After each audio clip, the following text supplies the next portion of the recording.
Rossiyada Sankt-Peterburgda bo'lgan voqea, meni yuzlarimda qon va g'alati holatim. Buni hammasi PR edi do'stlar. Gapimni oxirigacha eshitinglar.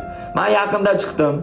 Juda ham mashhur bo'lib ketdim. Millionga yaqin podpischiklar, ko'chada meni ko'rganlar rasm tushishi va yaxshigina reklama narxi, Octagon Ligada 2 kun rekord media bo'yicha juda ham oldi jangchi va yangi paydo bo'lgan insonlar, yaqinlar. Men ularni sinamoqchi bo'ldim. Bu voqea reklama jarayonida paydo bo'ldi va men buni rivojlanishini shunchaki to'xtatib qo'ya olmadim. Shunchaki kuzatgim keldi. Yangi tanishlarni elakdan o'tkazgim keldi. Men buni ertasiga tushunishim kerak edi. Menga g'amxo'rlik qiladigan aka allaqachon o'lib ketgan ekan.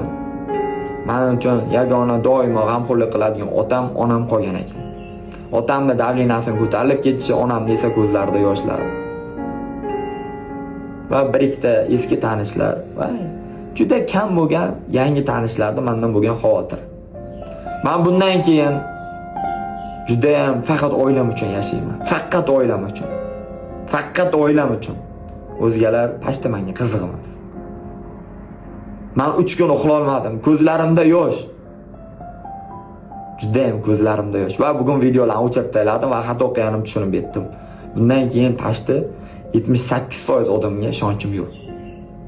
Topgan pulimni ota-onamga olib boraman. Ularda baxtli ko'zlarida quvonchini ko'rish uchun hamma narsa qilaman. Meni kechiringlar. Bir yoshlik qilib qo'ydim-da xalqim. O'zbekistonim, O'rta Osiyo. 6-iyul Toshkent Xumarina meni 3-jangim. Xudo xolasa shu vaqtgacha menga hammasi rost bo'lib kelgan. Men bittagina PR qildim va oxirgisi bo'ladi. Bizda hammasi, hammasi faqat rost bo'ladi. Hammasi.